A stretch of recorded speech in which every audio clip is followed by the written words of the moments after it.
Така, благодарам. Однос на годишниот извештај за работа на општина Куманово за 2012 година.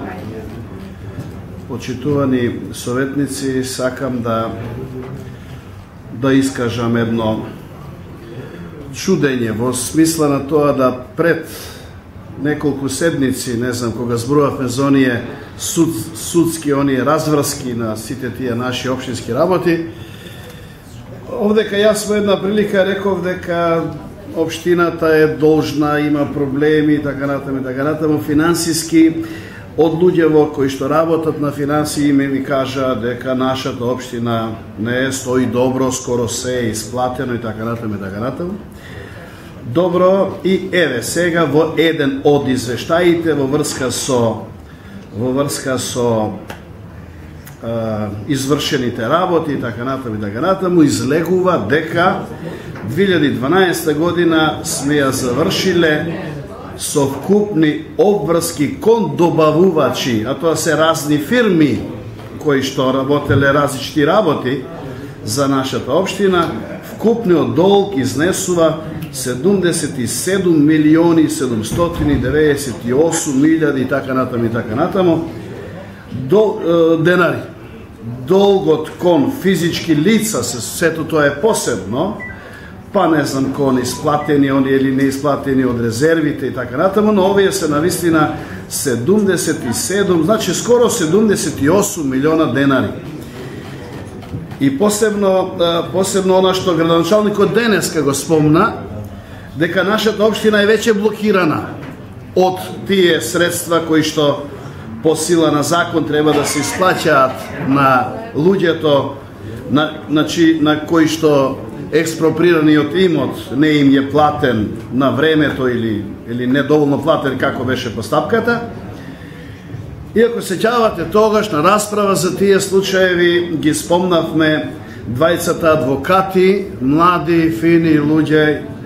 кои што нормално доаѓаат од партијата на која што припаѓа градоначалникот, им ја дал таа задача да ја бранат општината,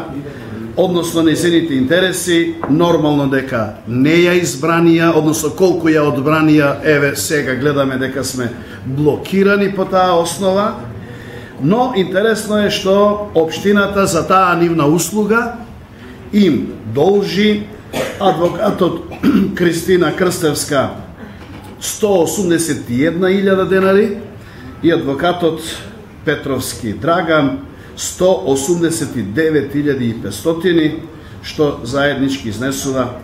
360 кусур илјади денари. Навистина, ние како општина ќе платиме некакви си адвокатски услуги, чии што нормално резултати е поразувачки за Куманово, така да новиот градоначалник и новата управа која што ќе седне после овие избори, навистина ќе наиде на една блокирана општина која што по постапката таму како иде со извршители,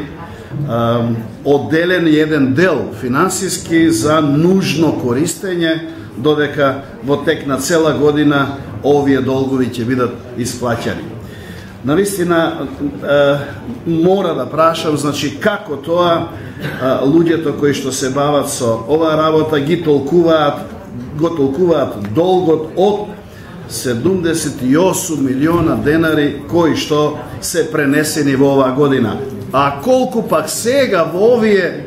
месец и пол сме задолжени, тоа па нормално топрава ќе се види. Навистина ќе бидам благодарен ако ми дадете еден одговор на ова прашање. Ви благодарам.